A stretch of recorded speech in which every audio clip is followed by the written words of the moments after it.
GearBox, an efficient UC sharded ledger leveraging the Safety-Liveness Dichotomy. This is joint work by Bernardo David, Bernardo Magri, Christian Matt, Jesper Boos Nielsen, and Daniel Judy. And Christian Matt will be giving the talk. Please go ahead. Thank you. Yeah, so as Christian said, I'll present GearBox to you, and it's joint work with Bernardo David, Bernardo Magri, Jesper Boos Nielsen, and Daniel Judy. And so this is a talk about sharding. And so I assume most of you know what sharding is and why it's useful, but just to make it clear that we are all on the same page, I'll give a short introduction of what it is and why it is useful. So if you have a blockchain that does not use sharding, like Bitcoin, for example, the very rough high-level idea of how this works is that you start with a Genesis block, you have a set of nodes, and then there's some way to select a node who will then make a block appended to the Genesis block and include transactions in this block. And then all the other nodes will verify this block. And then this process just keeps repeating. There will be now possibly different node chosen to make another block. And then again, everybody else will verify this block and so on and so forth. Right? And so this means if we now double the number of nodes we have in the system, this will not change how the protocol works, right? There's still one node being selected and everybody else will verify that block, right? And so this means that all nodes will verify all the blocks, right? And so what this means is basically if you keep increasing the number of nodes, this will increase the security, because now you will need to basically compromise more nodes to bring the system down, but it will not increase the efficiency, right? In fact, it will decrease the efficiency because of overheads in the protocol. And increasing security is of course very good, but at some point it's also enough, right? You probably don't need 10,000 nodes to verify the same block. And that's why the idea of sharding is to distribute the nodes into different sets. So in this example, we just split them into a top and into a bottom set, and then they essentially run their own blockchain. And internally, these shards work like normal blockchain, like very, very simplified way. So there will be one node selected in each of these subsets, making a block, and then only the nodes in that particular subset will verify that block. Right? So you essentially can then like double the throughput, at least ideally, right? Because you have now parallelized this whole verification and block proposal process. Right? This means if you use sharding, you can increase the performance with increasing number of nodes. All right, so that's the motivation and what we want. And if you look at existing sharding solutions, again, at a very high level, they essentially work in the same way. Right? And examples of papers that consider sharding are, for example, Elastico, OmniLedger, or RapidChain. And what they all do is that they basically randomly assign nodes to these different shards. And then within the shards, they just run a essentially normal consensus algorithm. And this random assignment here is important. So you cannot let nodes choose in which shard they want to go, because if you do that, then all malicious nodes can go into the same shard, and then you would have too much corruption in a shard. And what too much means then depends a bit on the model you're in. So there's essentially two worlds you can consider. If you're like in Bitcoin in a synchronous setting, then you can tolerate up to 49% corruption. But so synchronous means you need to know an upper bound on the network delay. Right? And if the network delay is actually slower than what you expect, then the protocol will break. Right? Partially synchronous or even asynchronous protocols, they don't need to know such an upper bound, but they can only tolerate less than a third corruption. And basically everything I'm talking about can be applied in both settings, but I will focus on the partially synchronous setting, because that's probably what you want for sharding. It's also the more challenging setting. So we'll always consider the setting where you can only tolerate less than a third corruption. All right, so that's the very high level idea. And of course, there are many technicalities, maybe issues you have to solve in sharding, but at a very high level, that's how all the things work. And also, what I should mention when I say less than a third corruption, if you're in a permissionless setting, you cannot just have like 1/3 counting the number of servers, right? Because someone can just spin up 1 million nodes on Amazon. So you could easily get the majority of the number. So you need to have some way to bind your protocol to a resource that is hard to clone. So Bitcoin uses proof of work. We will focus on proof of stake for efficiency. So whenever I say that, for example, 10% need to do something, that always means weighted by the stake. Right? So I will not go into details of how you do this, but I mean, there are also many existing approaches. A very simple one is called like follow the Satoshi. So Satoshi is also the smallest unit in Bitcoin. And what you can do basically, if you, instead of selecting a random node, you can select a random coin. And then the meaning of that is that the owner of that particular coin is the node you selected. Right? And by doing this, you basically can do a selection that's proportional to the stake the nodes have. But there are also other approaches, but yeah, I will not talk about this further. Another thing I don't really want to talk about is how to generate this randomness for assigning the shards. This is also basically a topic in itself, and there are different papers that discuss different approaches on what to do. And I mean, essentially, with our setting, you can use most of these approaches. It doesn't really matter much. So examples of existing protocols that all essentially run some multi-party protocol among these nodes to guarantee that you get some random output that you can use for the node assignment without malicious parties being able to influence this randomness too much. So examples are, for example, RandHound, which is the one used by OmniLedger. There's also Scrape, and then more recently Albatross. And so in the paper, we use the formalization from Albatross, but it's not really important. We just assume for this talk that there is some randomness that everybody can access, and everybody agrees on which randomness it is. All right, so what I do want to talk about is how you can ensure the security within the shards. Right, so that is obviously important. And as I said, in a partially synchronous setting, you need that in all the shards you have less than a third corruption. And now if you select the parties in the shards randomly, how can you guarantee that it is always less than a third corruption?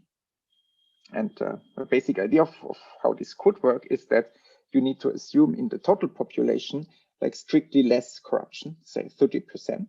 And that means if you now select a random subset, the expected corruption in that subset will also be 30%. Right? That's easy to see. And now if all the numbers are large enough, that you can use this bounds from probability theory, like the Chernoff bound, and will tell you that the actual corruption will be close to this expectation with high probability. Right? And how close and how high the probability depends on how big the numbers are. But at least asymptotically, you can use these bounds.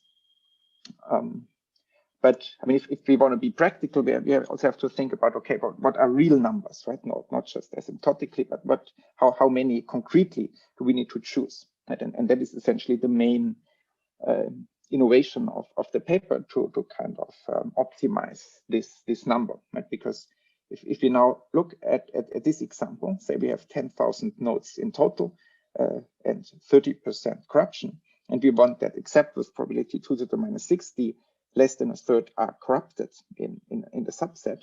What is the smallest subset that will give you that guarantee? Right? And the answer is it's more than 6,300, right? And I mean, that is a huge number, right? This is not really practical. I mean, you see that that's more than half of the total population, which is already big. So this is far from practical, right? You don't want to do that. So how can you bring this number down?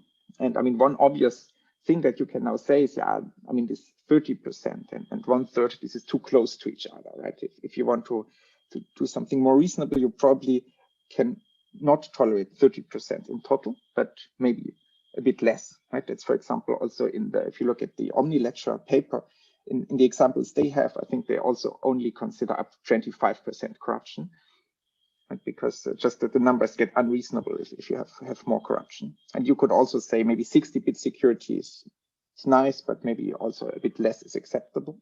And you can again play with the numbers.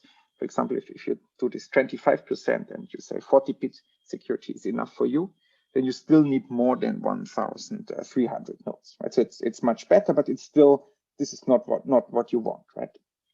It's not really practical, right? So if you run some BFT with more than 1,000 nodes, it is not very efficient. All right, so what we want ideally, right? What the dream goal would be that we can be really fast, like much smaller shards, maybe less than 100 nodes, and we do not want to compromise security, right? We want to ideally have up to 30% corruption in the total population and still be fast. So can we do that? And well, if we fix the 60-bit security and the 30% overall corruption, there's only one parameter left to play with, and that is how much corruption you can tolerate within a shard. And then you can here see a plot of a graph that's on the x-axis, basically telling you how much corruption you can tolerate in a shard, and the y-axis tells you how big the shards need to be to give this guarantee with probability 2 to the minus 60. And you see at the rightmost corner, there is essentially this 1/3, which gives you a number more than 6,000. But if you increase the allowed corruption, this graph is dropping quite fast, right? So if you are like with 44%, for example, it's already below 1,000, and it keeps decreasing quite fast. So if you could allow more corruption, then you could have much smaller shards, right? Which is not surprising, but now you're probably thinking, okay, that's nice and good, but we need less than 1/3 corruption, right? Otherwise it's not secure, right? And I mean, that is true, but not completely true, because what we can now do is we can bring in this Safety-Liveness Dichotomy, which is mentioned in the title. And the idea there is that the security you can split into two properties.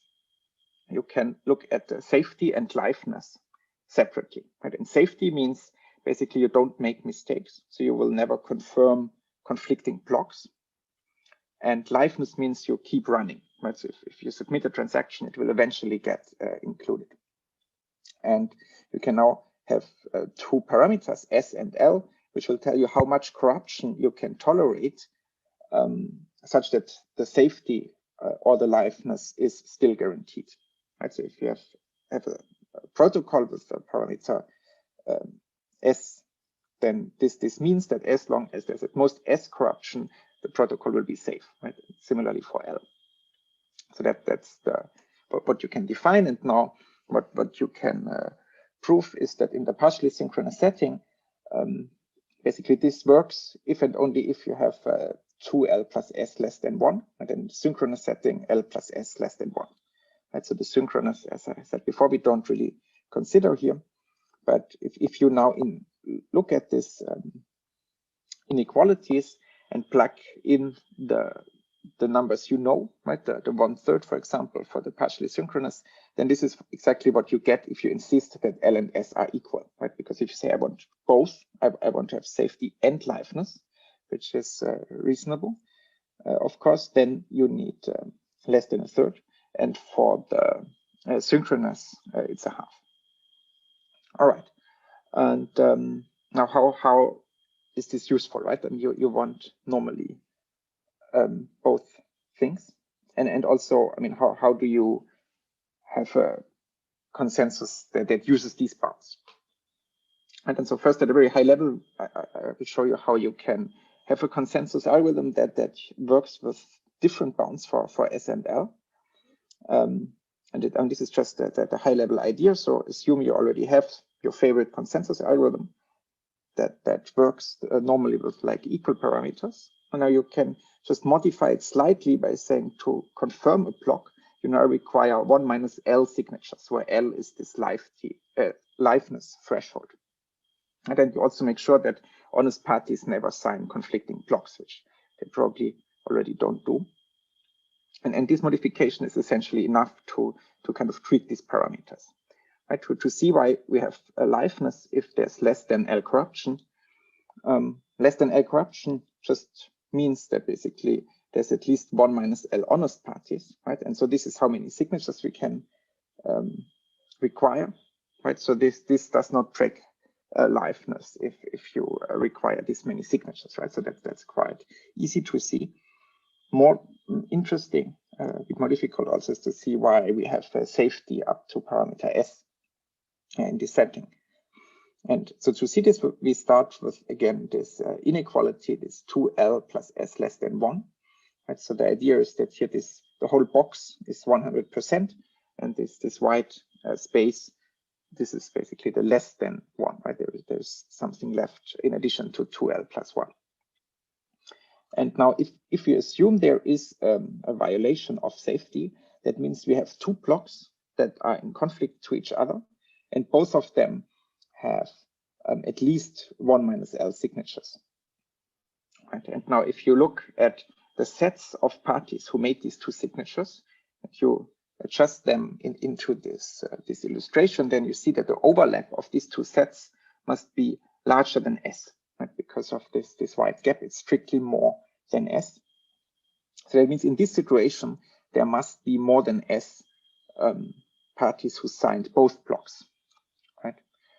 But now if we assume that we have at most S corruption, that implies that there must be an honest party who signed both blocks, right? And that's, of course, a contradiction to our protocol, and that means that we have safety as long as S is less than, the corruption is less than S, right? So this is basically how you can get a protocol, and you can also prove that this is optimal, right? So you can achieve this if and only if you have this 2L plus S less than 1. All right, so now if you have such a protocol, now how can you use this? I mean, why is this useful?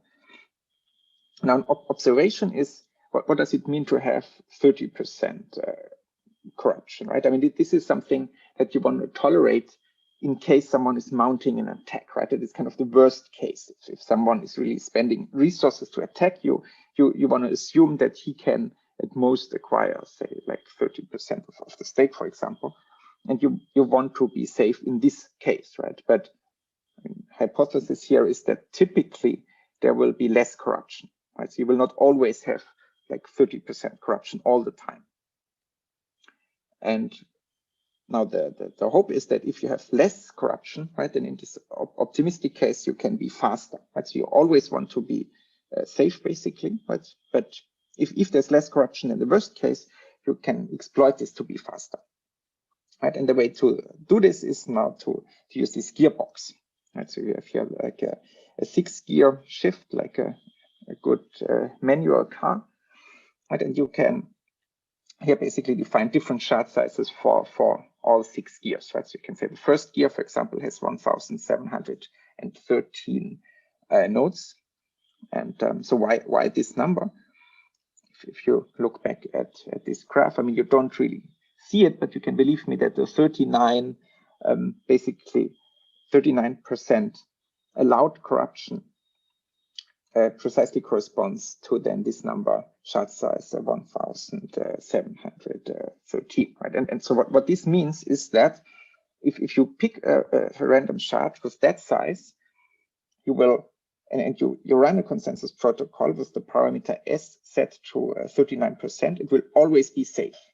Right? You will never violate safety except with probability 2 to the minus 60. Right? And then we can set L to be just the largest value that still satisfies this 2L plus S less than 1, right? So 30% in this example. And then what this means is that, I mean, you may not be live, right? But if the overall corruption is at most L, then you can expect to be live, right? So there's a good chance that you are live. And you see, I mean, here we assume overall anyway at most 30% corruption. So even in the first gear, you are already significantly smaller shard than the more than 6,000 in the always live setting. And we are still always safe and can expect to be live. Right? And you see this gets the shards get much smaller if you now keep increasing this S and decreasing the L. For example, in the 6th gear, where you only have 51 shards, you can do this now extremely efficiently, right? And you will again always be safe. And if you have less than 5% corruption, you will also be live with a good chance, right? And maybe in practice, you may often be in a situation with at most 5% corruption. That's maybe not completely unreasonable. Okay, but now again, there's a problem, right? That you want to be live, right? You don't want to be maybe live, right? And also you don't know how much corruption you have, so you don't know in which gear you should shift, right? So that seems to be an issue that you don't know the corruption. And for that, the idea is that we can use a control chain that is basically just a special shard that is run slowly. This is now with the parameter S and L set to 1/3. So this will always be live and always safe, but it will be very slow, right? So this you can run with like the 6,000 nodes, a really slow but very secure chain. And then in addition to that, you run all the shards in different gears, right? And you can start them up in the 6th gear, very aggressive, and hope that they will be live. And then what the protocol will do, you basically just select now this 51 nodes, for example, in the first shard, and they will run this chain. And then in this example, every 3 blocks, they will send a heartbeat back to the control chain, which means they can basically just post this 1 - L signatures required to confirm a block on the control chain. So this basically tells now everybody that there is progress happening on this shard, right? Since you continue like this, and all the shards basically do the same thing, sending heartbeats every 3 blocks in this example. The 3 is just now an arbitrary example. Right? And then what is interesting now, what can happen is that there can be a shard now that just fails to produce more blocks, right? So there's a safety holes, right? Because we always have safety, but there's now a liveness violation. And this can happen. And down the control chain, you see that there should have been by now a heartbeat after four blocks of the control chain, because that is running much slower, but there is nothing. So you can detect this, right? So that's the first step. You can detect that liveness does not hold. And so now the last missing piece is to fix it, right? So you know that there's a problem. Now you want to resolve the deadlock, right? And the way you can do that is basically you have to restart the shard, and you want to do 2 things, right? You want to shift down the gear. So you now want to increase the size of the shard to make sure that you have now a better chance of getting a live committee. And you may also want to increase the timeout, because another reason for timing out could be that the timeout was too small, especially in the partially synchronous setting. You don't even know how long it takes to transmit the heartbeat. I mean, in practice, that's less of an issue, but you essentially, these are the 2 reasons why it could have timed out. But now there's one complication in the restarting, and that is basically you need to, the new people who now start a new shard, they need to all have an agreement on what is the state of the shard that deadlocked.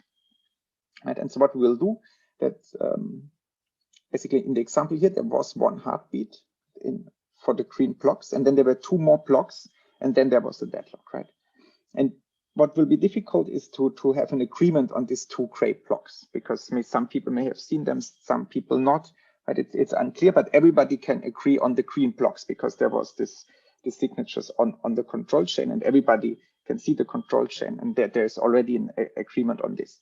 So what you can do is you can start the shard again with a new committee, and basically just remove these 2 gray blocks and start again from the green ones, right?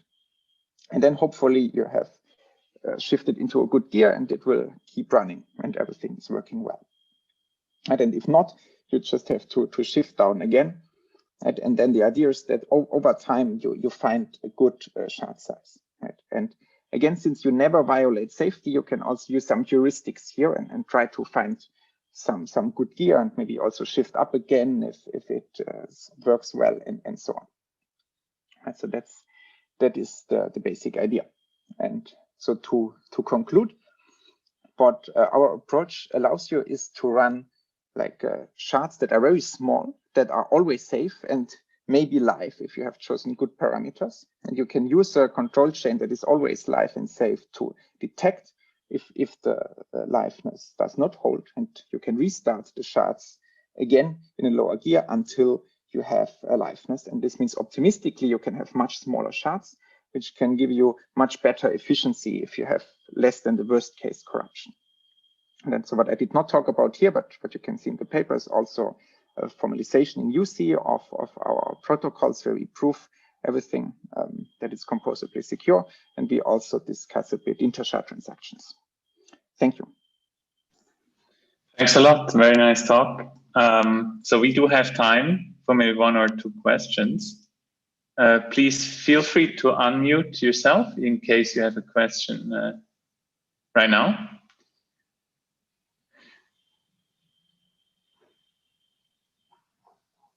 Or raise your hand, whatever you prefer. In the meantime, maybe let me ask a question. So it's kind of this, it's a very nice analogy to switching these gears in a car. While I can imagine how you know, if you detect a liveness failure, you kind of know you have to maybe increase the timeout and so on. So do you also go the other direction? Like kind of you see, okay, maybe you started in a setting and then liveness failed, but because parameters or the adversary got active and then, you know, he left the system again. Yes, and then kind of to improve. Yeah. Yes. I guess you see what I mean. Yeah, yes. That's a good question, right? And that's, I mean, you can definitely do that, right? Because as I said, you never violate safety, right? So you can basically play with arbitrary gears. You can have 100 gears and do some heuristics and whatever. And the only thing that can happen is that it's just not live, and you can detect it and then have some heuristics going on. So we don't do an analysis of that in the paper, and we also don't have an implementation at this point. But that's definitely something that you can and probably should do in practice. Yeah, would you speak like a benchmark, like you would compare, I mean, when do you decide to say, okay, we can actually have smaller committees? It's like, seems to be difficult because. I mean, you can have another kind of timeout, right? You could say you time out if after 5 blocks there was nothing, yeah. Right? Then you, right? And you can also say vice versa, right? If you have like, I don't know, 10 times a successful heartbeat, then we try to shift out. Yeah. Cool. So, yeah. Can you go to slide 11? Because it took me 11. It took me a moment to understand, or maybe I still don't understand. Yes.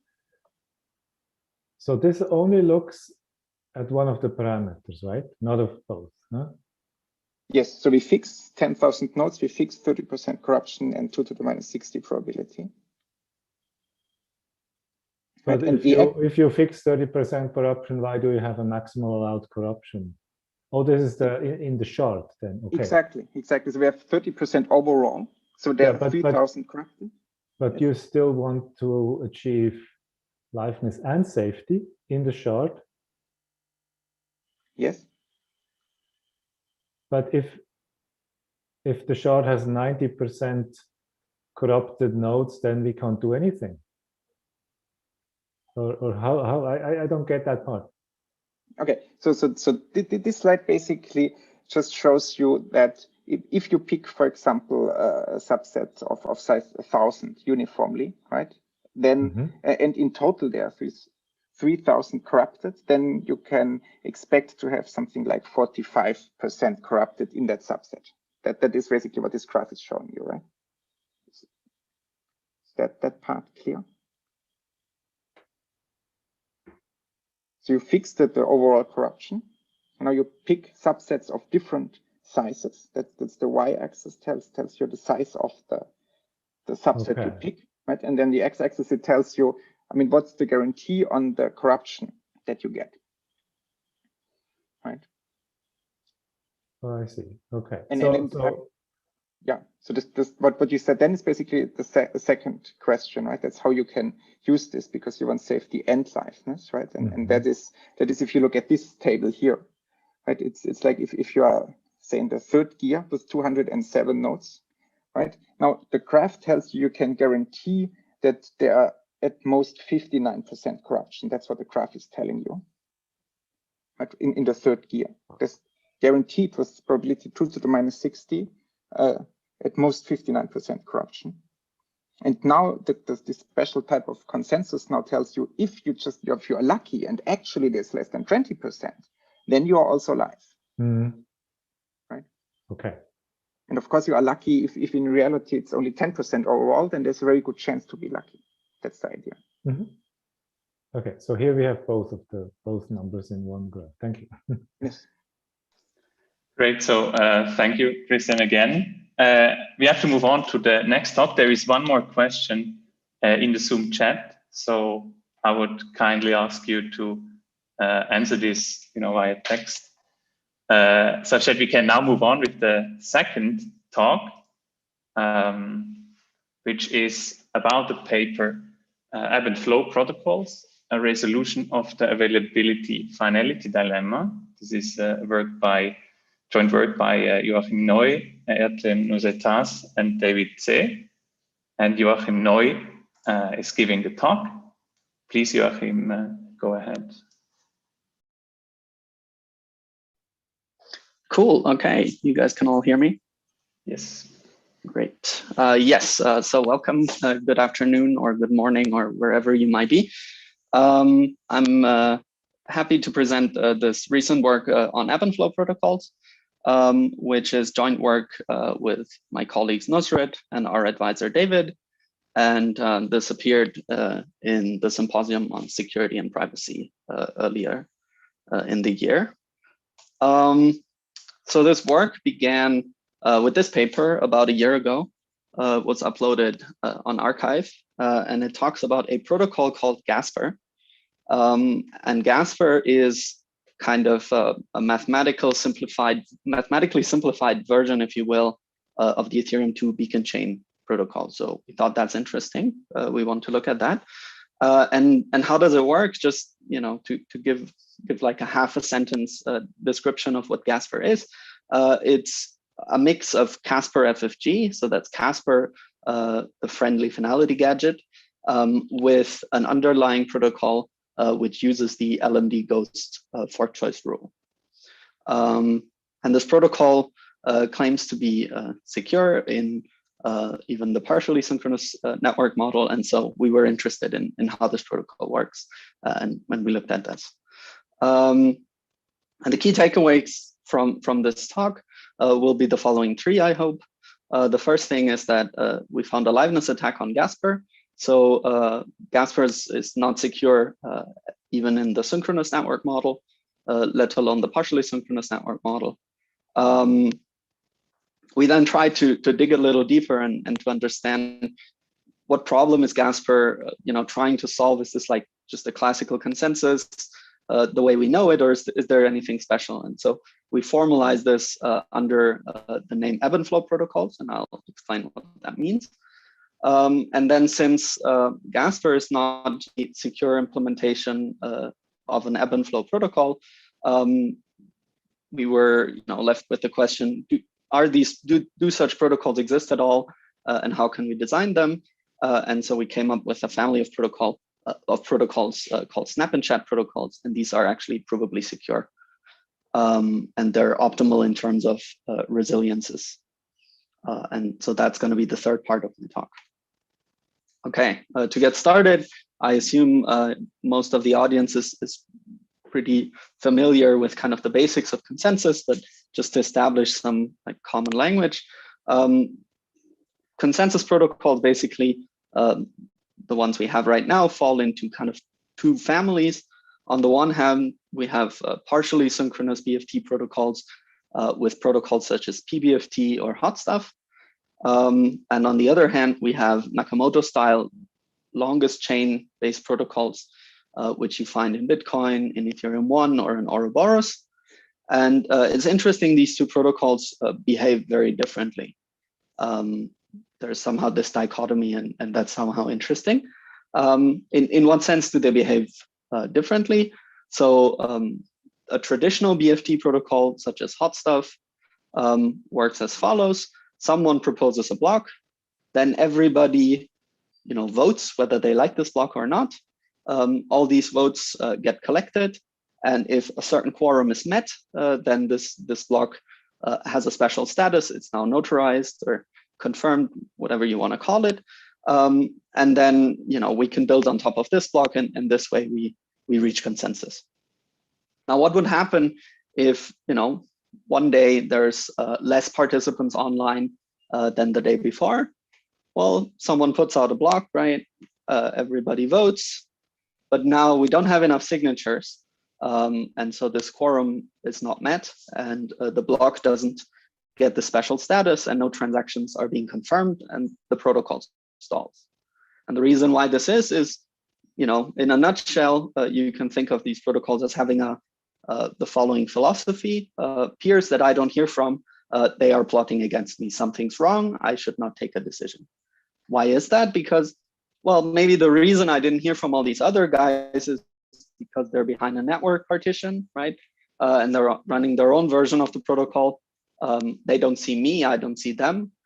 Someone there also proposes a block, right? They also take a vote, and now it's paramount that they not reach a decision either, because if both of us reach a decision, then this could be conflicting, and we would get a safety violation. So traditional BFT protocols don't give us this safety violation, and that's why they're safe under network partition, and that's a property we call finality.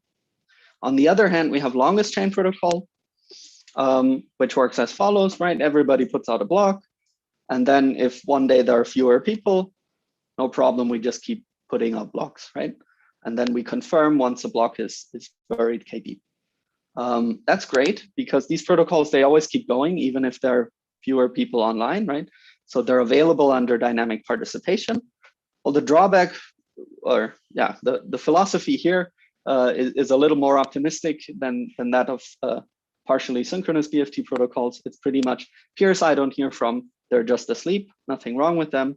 The problem or the drawback with this is, well, if the reason I don't hear from them is a network partition, then these folks over on the other part, they're also putting out blocks, right? They're also confirming them, and so I see a safety violation. So, if we have a network in which there is dynamic participation, so every now and then there's high participation, sometimes there's low participation, and there might be even network partitions, then a longest chain type protocol gives us a ledger which pretty much grows, no matter what, right? And that's great. That's dynamic availability. We want this property of our protocols. But the problem is that under network partition, they're not safe. On the other hand, a more traditional partially synchronous BFT protocol gives us a ledger that is always safe. So this ledger is final. But the problem here is, well, if the reason not many people show up is because participation is low, then this protocol is not live, even though one could perhaps think that it could, right, or it should. So okay, we have these two desired properties, right? It's a natural question to ask, can we have both of them? And the answer to this is no.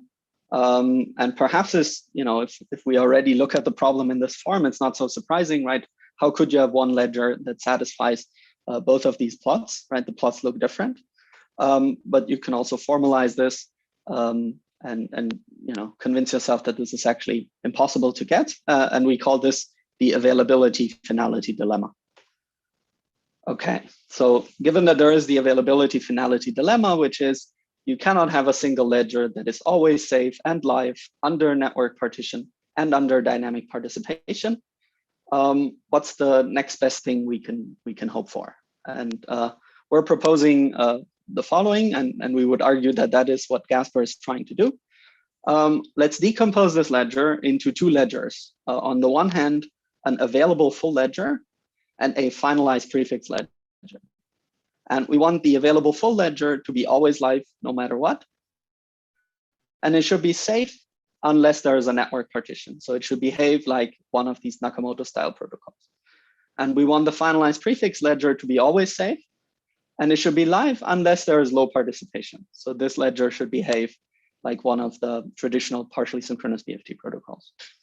And kind of this this description, or this is the consensus problem we argue that Ethereum 2 is trying to solve, or Gasper is trying to solve, and we call this the ebb and flow property. Why do we call this the ebb and flow property? If you look now at a plot of these two ledgers, right, how they behave, you can basically, you see that the available ledger is basically speeding ahead no matter what, and the finalized prefix will catch up with the available ledger whenever the situation allows. So whenever participation is high and whenever there is no network partition. So these are now two nested ledgers. Nesting of ledgers, you might ask, is that a shady thing? We don't think so. People have done this before us, in fact. There's a work called Flexible BFT from 2019, which makes good use of this, this idea, or does something similar, let's say. And then even Nakamoto, right?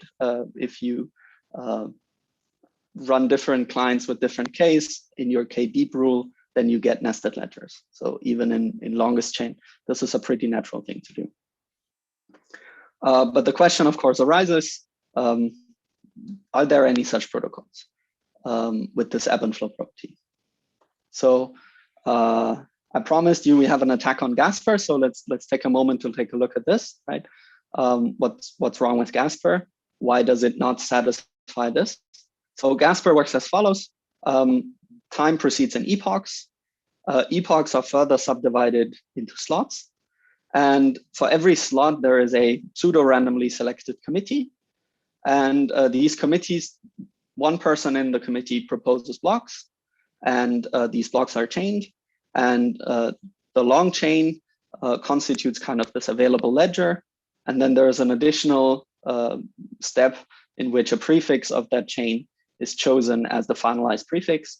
And so we kind of get this ebb and flow property. So the hope. In our attack is a balancing type attack, which works as follows. So the overall goal of the adversary is to build out two chains, two parallel chains that are always in tie. So there's the consensus protocol never reaches a decision which of the two chains to choose. And that works as follows. So in every slot, right, we have our committee, and our committee really consists of a bunch of adversarial guys here in red and a bunch of honest guys here in green. And in the first slot of the attack, the proposer who's putting out the blocks is adversarial, let's say, or we can just wait for a slot where that is the case. And this proposer puts out two conflicting blocks. So this proposer starts this attack with two blocks. And it shows one of these blocks only to half of the honest validators in the slot. And it shows the other block only to the other half of validators in the slot. And then, one half votes for the left block, one half votes for the right block. So what now, right? Both of the chains, the blue and the orange chain, have the same number of votes. Well, we go to the next slot. In the next slot, you note that the adversarial committee members from the previous slot haven't done anything right yet. So we're going to pick one of them, and we're going to have that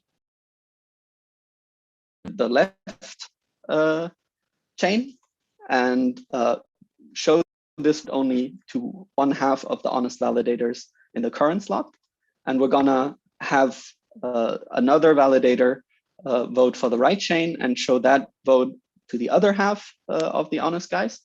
Now, again, one half sees the left chain leading and will vote for left, and the other half sees right chain leading and will vote for right. And we again get a tie. And we can continue this process in the next slot. And in fact, we can continue this process throughout an epoch. And there's a kind of with a little twist, you can also make it work for subsequent epochs. And so you build out these two chains, and there's never really a decision on whether the left or the right chain is the one to adopt by all the nodes. So the main takeaway here is, if you have adversarial network delay, right, we're using this in releasing these votes or releasing these blocks only to some of the honest validators. If you have adversarial network delay, which you do have in synchronous network model, then 6 adversarial validators per slot are enough to stall this protocol. And if your committee is large, then that basically means any fraction will do. So we were happy with this attack. We posted it on ETH Research, and we had some conversations with Ethereum folks. And one of the reactions, and that's a very natural reaction, is, well, this attack really does depend on networking assumptions that are somewhat contrived in practice, right? These are large scale, internet scale systems, lots and lots of validators, very different internet access. How would the adversary be able to control the timing in such a fine-grained way? And really this perhaps points to some larger question, right? Is the synchronous network model a good model for internet scale consensus? So we wanted to fix this, and the way we work with this criticism or with this feedback is, okay, can we make this work for random network delay? And we do that in 2 steps. So suppose whenever there's a tie, nodes were flipping a coin to decide whether they should vote left or right. What happens then is that, roughly 1/2 up to square root of n will vote for right, and roughly 1/2 of the honest validators will vote for left, right? Again, up to square root of n. And so if the adversary has square root of n validators itself, it can later on, after honest guys have cast their vote, go take a look at the outcome and use its own votes to rebalance. And so it can keep basically the same attack running under the assumption that there is a random coin flip to break this tie. Now that there is no random coin flip, but there is a way to emulate basically this random coin flip. And the way to do this is we had these sway votes, right? Earlier we used sway votes to get the folks from the next slot to vote for what we want them to vote for. Now what happens in reality is the tie is broken consistently and deterministically by the hash of the blocks. And we can now release a sway vote from the previous slot in such a way that it hopefully reaches roughly half of the validators before the voting deadline and half after. I have an illustration for this. Yes, so there is a point in time, here you see a time axis, there is a point in time where the honest validators are supposed to vote, and the adversary releases a sway vote for, let's suppose the ties are broken in favor of the left chain. So the adversary will release a sway vote in favor of the right chain, some T delay time before the voting deadline. And then what will happen is that some nodes, for example, node A, receive that sway vote before the voting deadline. So by the voting deadline, they will take the sway vote into account and they will vote for the right chain because that one has a vote more. Whereas some others receive the sway vote after the deadline. So at the deadline, they will vote left because that's what we said the tie breaking would do. And now who votes for what really depends on the propagation times of these messages in the network, right? With T delay being a parameter that the adversary can tune. And so it actually turns out, so we ran some experiments with this. We basically had a replica of the Ethereum 2 peer-to-peer network, and we measured the message propagation there. And what we get is kind of this CDF plot here. So on the x-axis, you have time after the broadcasting of a message, and on the y-axis, you have how many nodes have been reached. And what you can see is that after about 100 milliseconds, a message has been received by roughly 50% of the nodes. But more importantly, it's pretty consistent. So it happens rarely that it exceeds 60%, and it happens rarely that it only reached less than 40%. And so if the adversary kind of can compensate for this, then we're back in business again. And in fact, the question, this is how the adversary has to tune this parameter T delay, right? And here on this plot, you see for the adversary in different positions in this network that we measured, and different choices of T delay, you can see how long the attack was on average successful. And the punchline is that there's roughly a band of maybe 10 milliseconds or 20 milliseconds 10 milliseconds within which the adversary can has to hit the T delay, and then it can again destroy the security of the protocol. So now, so then the conversation with Ethereum didn't end with this earlier quote, but there is now in fact a proposal to fix this attack and to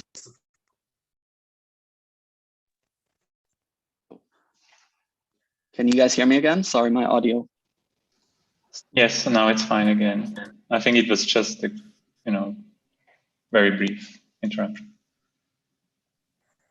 Now, yeah. Someone is spam calling me.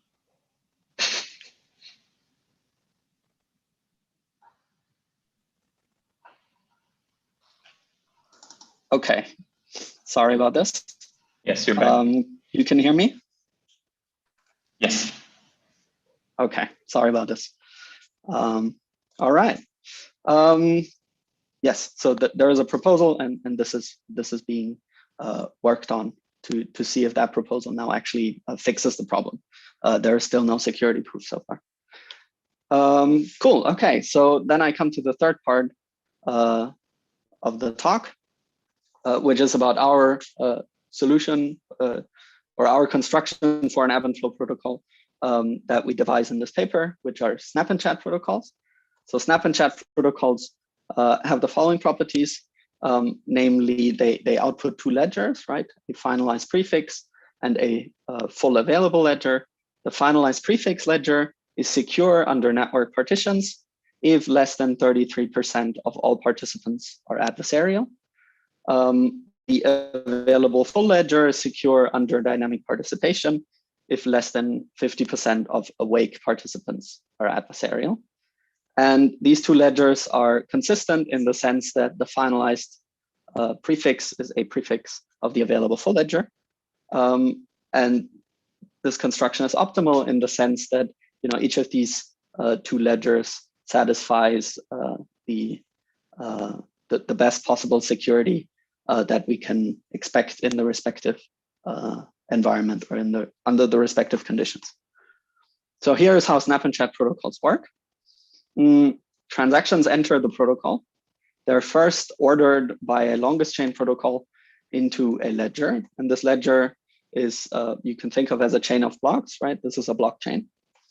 Then we take snapshots of this ledger, and we input these snapshots into a partially synchronous BFT protocol. And what this protocol outputs is a chain of chains of blocks. So you can think of this as a chain, and in each block, a chain of blocks, and in each block, there is again a chain of blocks, right? Because there is a snapshot in there. So then what we do is we flatten this chain. So we take the blocks out, we order them as they are, we sequence them as they are ordered here. We concatenate them and we remove duplicate transactions. And we output this as the finalized prefix. And then we take this ledger, we append the current output of the longest chain to this ledger. We again flatten and sanitize this, and then we get the available full ledger. Let's take a quick look at some examples how this protocol behaves when it's being run and how it resolves the problems we mentioned earlier. So, under normal operation, here's what happens, right? The transaction enters into the longest chain output ledger. It will then be picked up by a snapshot in the partially synchronous BFT protocol. And then this transaction TX1 will move, so to speak, from the available full ledger into the finalized prefix ledger. And then by then, maybe another transaction 2 has arrived, which is now only in the available ledger. And eventually, more transactions arrive. And again, more snapshots are being created. And every time there's a snapshot, these transactions enter the finalized prefix. If there is a network partition, right, then the longest chain protocol might not be secure, but the partially synchronous BFT protocol will be, because that's what it's good for. So, there might be some forks on the longest chain, and maybe we first snapshot transaction 1, and then later on we snapshot transaction 3, and that's no problem, right? We basically, due to this prepending operation, that gets reconciled, and eventually the protocol continues to work. If there are many adversaries, so more than 1/3 adversary, right, then the partially synchronous BFT protocol might not be secure, but the longest chain will be, at least as long as there are no network partitions. And in this case, only one longest chain, right? There are no persistent forks.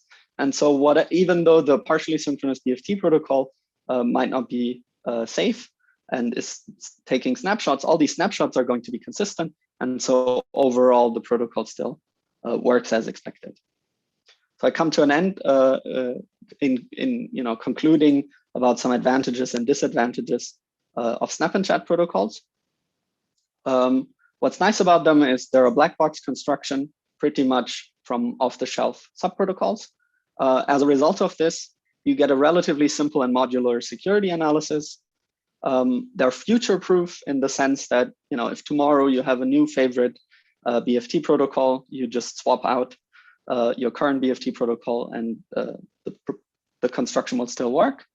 And it's easy to inherit features from the constituent protocols for the output ledgers of the snap and chat protocol. For example, if the BFT protocol is accountable, then the finalized ledger, the finalized prefix will also be accountable. Drawbacks. One big drawback of this is these protocols lose, a property we might call predictable transaction validity. That means that at the time of producing a longest chain block, we don't know what its prefix will be when it enters the ledger. And this produces problems because common light client and sharding techniques rely on this. But there's another work, a subsequent paper, which addresses this and gives us a Ebb-and-Flow protocol, which does have predictable transaction validity. And yeah, that concludes my talk. Here are the links to the papers, and I'm happy to answer any questions you might have. Thanks, Joachim. Very nice talk. Nice results, indeed. So we have time maybe for one question.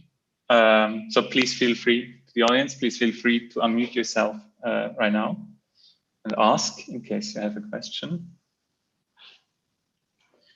Alternatively, as you saw in the chat, please feel free to also text your message in the Zoom chat, such that Joachim or any of his co-authors could answer it later. Well, maybe let me ask a question then, if that's fine. So you said the Ethereum researchers or implementers, they now they need to fix that. So are they drawing inspiration from your snap and chat approach, or is that kind of too disconnected in some sense? Yeah, that's a good question. So they're not drawing, well, I mean, they like to see these attacks, right? They like to see these attacks, kind of evidence corroborating these attacks. But at the same time, I mean, they have their protocol, they have 4 client implementations. They're trying to make kind of a minimal viable fix that would kind of unbreak their protocol, so to speak. So the solutions we're looking at are not solutions of the type, okay, let's throw away everything we have and start with a new protocol, but they're basically trying to tweak their fork choice, trying to tweak their protocol to kind of make it secure. And so another question I had when looking at your paper is, so you combine like this, maybe this BFT style blockchains or protocols with longest chain, not multi-style blockchains. So how general is this, or is your solution? For example, regarding proof of stake, you have a lot of complications coming from epoch changes, stake shifts. So is yes. So we haven't looked at kind of the intricacies that come with stake shift and stuff. The paper looks at this problem in a permission setting. Mm-hmm. We're optimistic that you can make good use of it in proof of stake as well. You can probably also apply it to proof of work, but in the proof of work case, you get this additional complication that now you have, hash power based mining on the longest chain, and you have kind of, cryptographic identities based voting in the BFT protocol. Definitely, you need the mapping there. Yeah, yeah, that's true. It's interesting. It's an interesting question. Cool. Okay, so in the interest of time, we move now to the next and last talk in this session. Cool. Thanks. Thanks, Joachim, again. And the next talk is about a paper on the routing-aware peering against network eclipse attacks in Bitcoin. This joint work of Moi Tran, Akshay Shenoy, and Min-Suk Kang. And Moi will be giving the talk. Please go ahead. The stage is yours. Right. Thanks for the introductions. You guys can all hear me and see the slide, right? Yes. All right. So hello everyone. My name is Moi Tran, final year PhD student from the National University of Singapore. I'm going to present our papers on the routing-aware peering against network eclipse attacks in Bitcoin. This paper will appear at U6 Securities this year, and it's a joint work with Akshay Shenoy, also from the National University of Singapore, and my advisors, Min-Suk Kang, will now. Perhaps the most exciting technologies behind Bitcoin is a blockchain. And essentially, the blockchain here changes a block where each block contains several valid transactions. And this blockchain is maintained and updated by all node participating Bitcoin networks following a set of consensus rules. The logic of consensus rely on the node forming a peer-to-peer network to transmit the block or transfer data, and in this talk we focus on this underlying network. When it comes to securities of blockchain peer-to-peer networks, one of the most dangerous threats is partitioning attacks. And in partitioning attacks, the adversary isolates targeted victims from the rest of the peer-to-peer networks. And once the victim is isolated, the adversary can arbitrarily inject, drop, or delay the communication between the victim and the peer-to-peer networks, and non-zero follow-up attacks between the victim, such as double spending attacks or censoring transactions. And this is actually what happens in 2020 in an eclipse attacks in Morio, very popular cryptocurrencies, and the attacks drop the transaction of several users.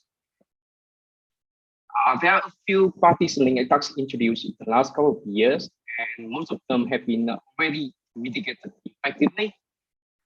They include a botnet-based eclipse attacks introduced using securities 2015, which doesn't work anymore because they own exploited vulnerabilities have been fixed. Another existing work is the routing hijacking attacks appeared actually as in 2017. However, the attack is immediately detectable and attributable. More recently, we presented the adverse attacks at ITU SMT 2020. The adverse attack is heavier than existing attacks and harder to prevent. And in this talk, we discussed the practical countermeasures to these adverse attacks. The adverse attacks are network eclipse attacks in Bitcoin, and let me explain how it works. First, you need to know that Bitcoin node use an internal database to store the IP address of other nodes and select its peer from this internal database. And second, the adverse attack is a malicious autonomous system or AS. In this attack, the adversary spoke the peer identities using the IPs behind the cell in the view of the victim. These IPs just shown in the top of the figures on the left-hand side are called shadow IPs. And then, excuse me, Moy, sorry.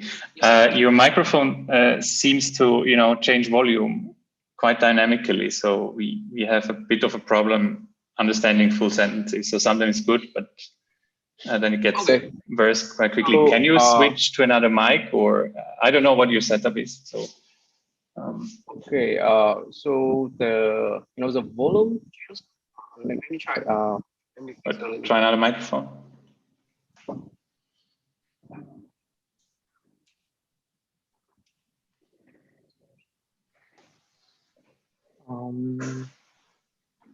They sound better now?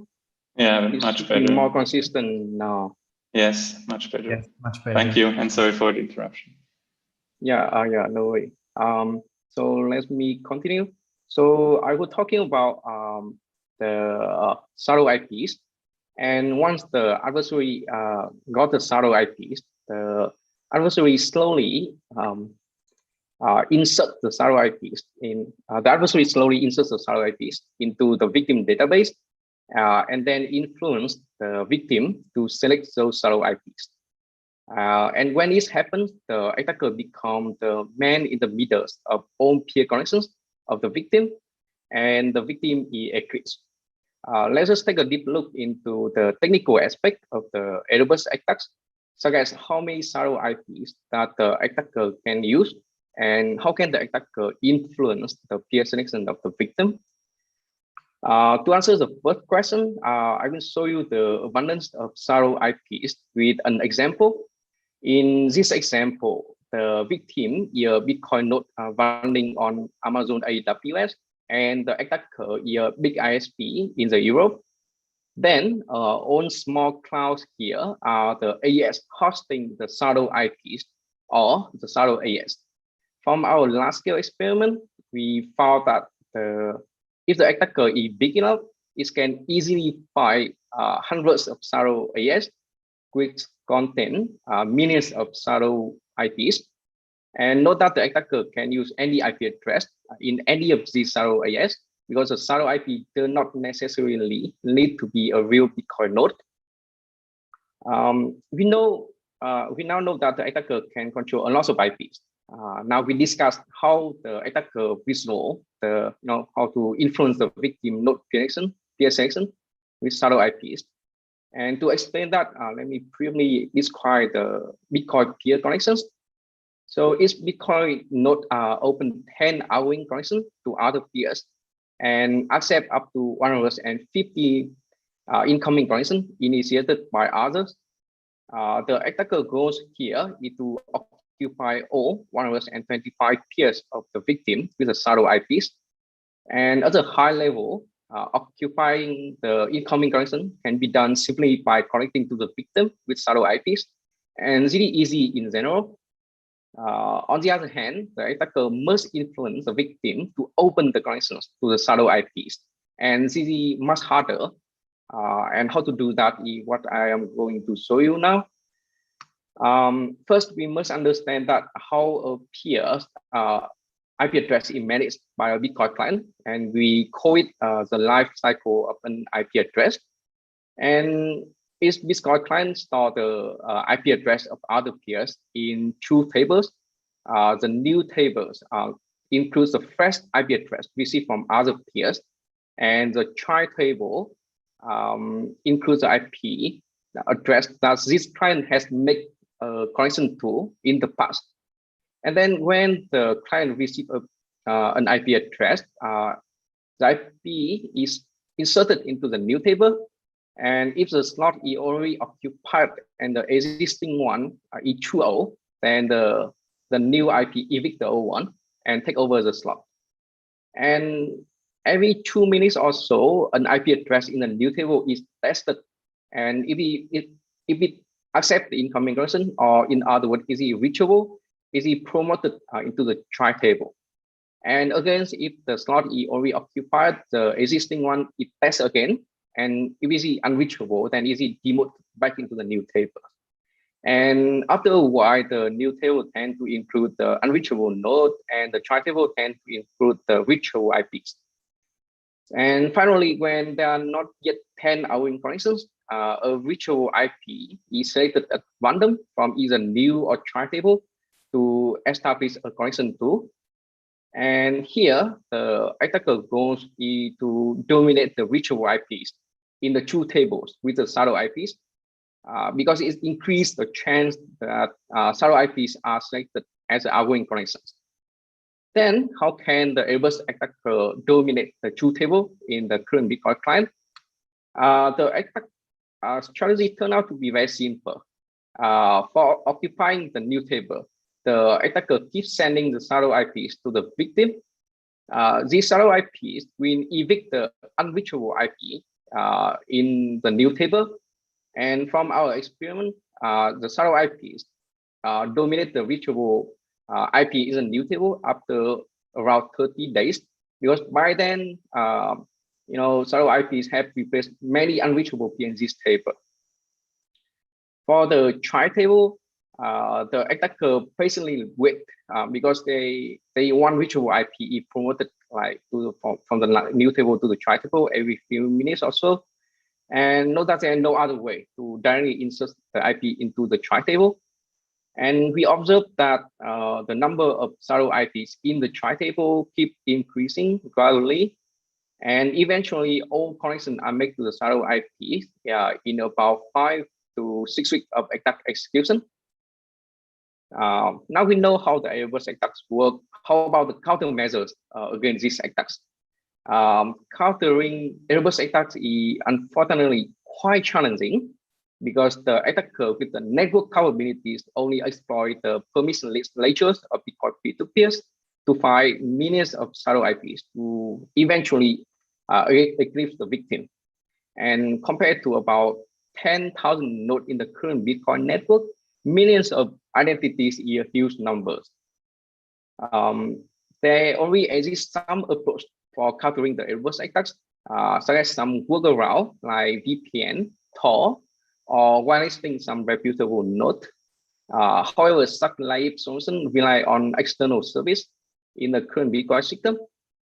Alternatively, Bitcoin communities had quickly implemented some protocol tweaks to make the adversary spend more attack execution time, such as increasing the number of outbound connections from 8 to 10, using IP to AS mapping in the peer database, or reconnecting to the old connection upon restarting. However, they are not complete solutions. And indeed, we actually evaluated the effectiveness of the available protocol tweaks. And here is the result. The y-axis shows the attack success rate of the adverse attacks, and lower values so better defense. For the accurate definition of what is the attack success rate, please refer to our papers. And in this experiment, we evaluate some tweaks on how peers IP are managed in the database, and some tweaks that improve the peer selection logic. And as we can see from the chart, all available protocol tweaks show only marginal effectiveness. And knowing the limitation of the existing countermeasures, we turn our attention to a known solution from literature that has been used to handle similar attacks launched by a network adversary, which is route-aware peering. Route-aware peering, or RAP, is frequently used to avoid on-path network adversary, especially in Tor systems, such as last Tor or counter router, and so on. And under RAP, peers are selected based on the routing paths to the peers. And let us see how it's worked in Bitcoin with the previous example.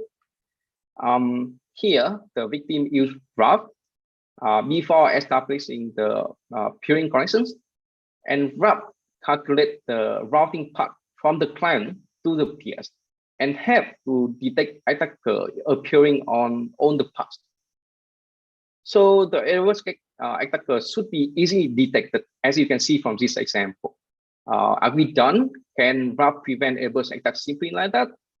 Unexpectedly, the answer is no. Unfortunately, we found a subtle problem with this approach. as always, the devil is in the details. In particular, we found some non-idealities of RAP implementations. Assuming a victim node is getting the routing path to the shadow IPs on the right side. Here, RAP can get the route by measuring the traffic route using some probing tools, such as trace route. However, the problem here is that the adverse attacker is already on the path, and the attacker can easily manipulate the result or even drop the probing packet. Hence, route measurement cannot be used in practice. Alternatively, the victim can establish the forwarding route or query the local routing table for the control plane routes. However, the estimation can be inaccurate and miss the on-path attackers. And this leads to some shadow IPs can be misidentified.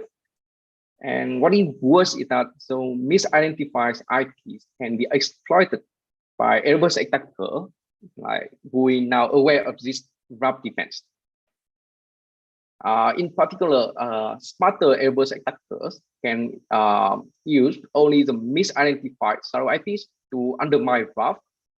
The attacker first select the misidentified shadow IPs by emulating the best RAP defense, and then the adverse attacker inserts only the misidentified shadow to the victim.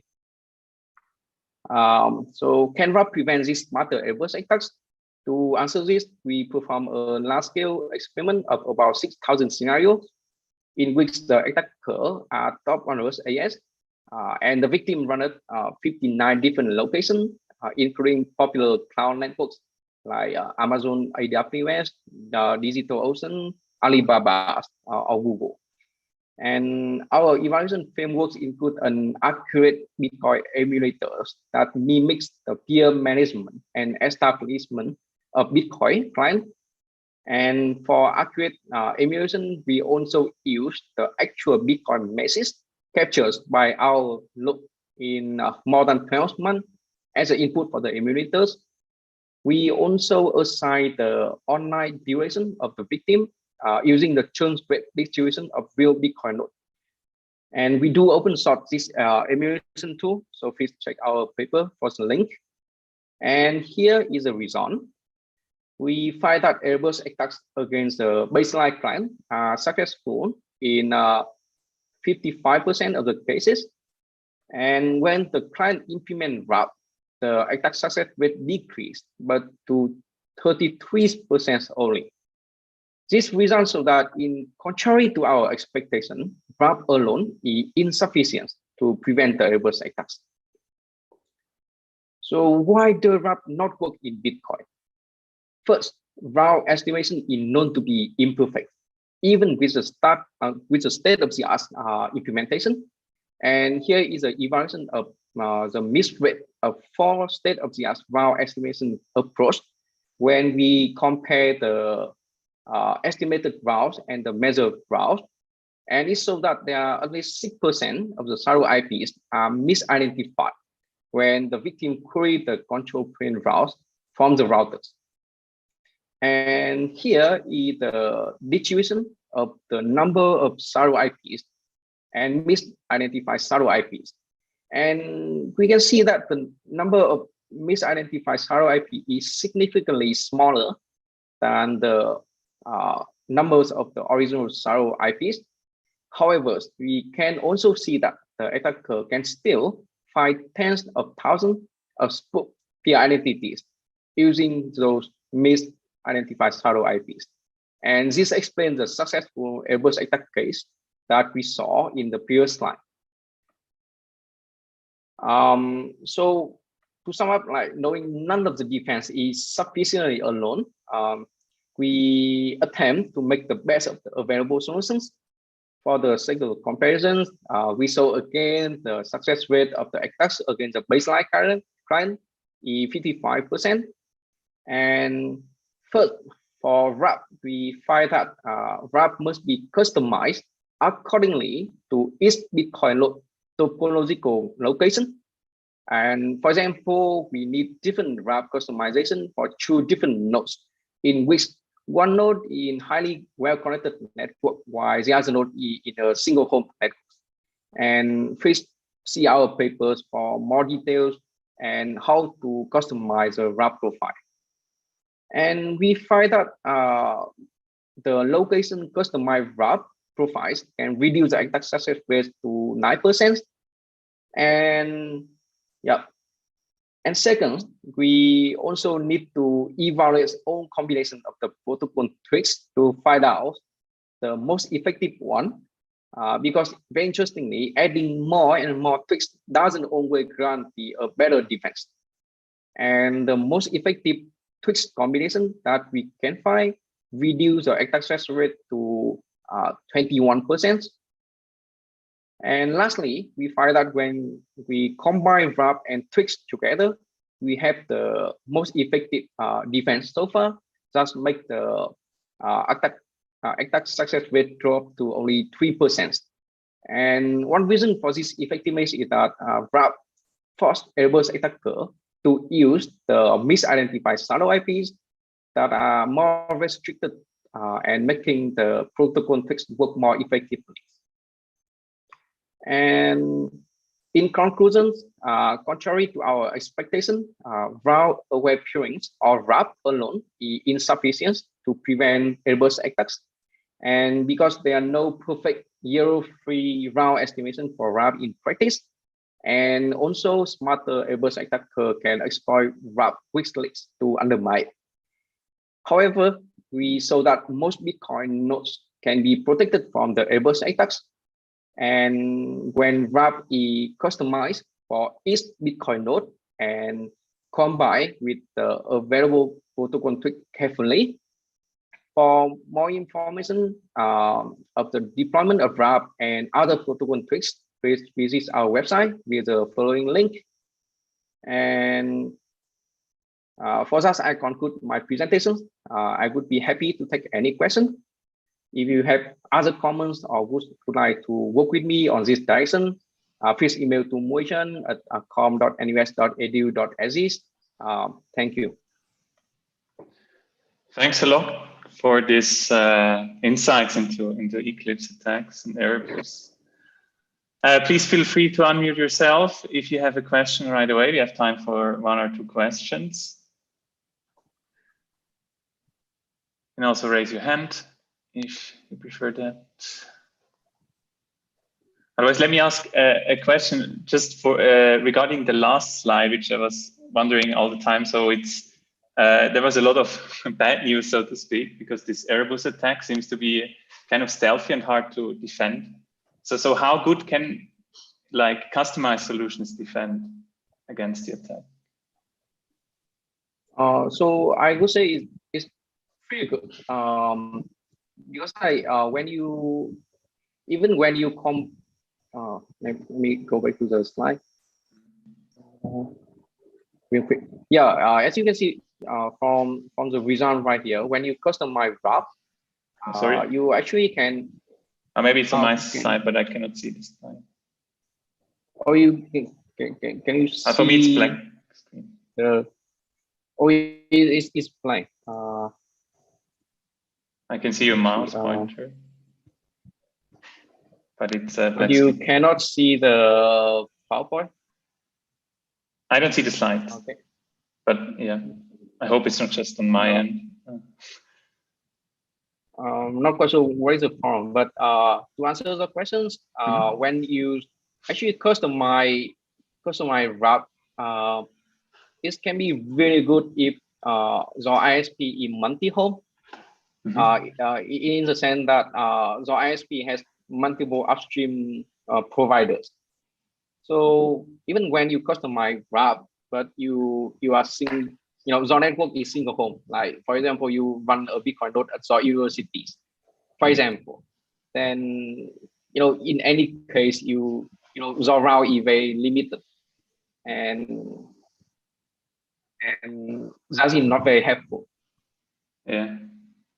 Yeah. But you would defeat it with low-level countermeasures. Like, you could also think of solutions. You try to detect eclipses, on the protocol layer. or across layers. But right. So there are a couple of ideas that we are exploring, but at the moment I can tell that the Airbus attack, detecting the Airbus attack is quite difficult because all the attack execution step look very nice. It's just slowly poison the peer database, and at the moment we are not quite sure how exactly we can detect that. Cool. It's very interesting. Yeah. So we have arrived at the end of this session today at Tpbc. So let's thank all the speakers again of this session. And so this concludes this this session of Tpbc. Next week will be the final one, and we are looking forward to it. And take care and stay safe in the meantime. And see you next week. Thanks. And I think now we can stop the recording. All right, thank you. Thank you, everyone. Perfect.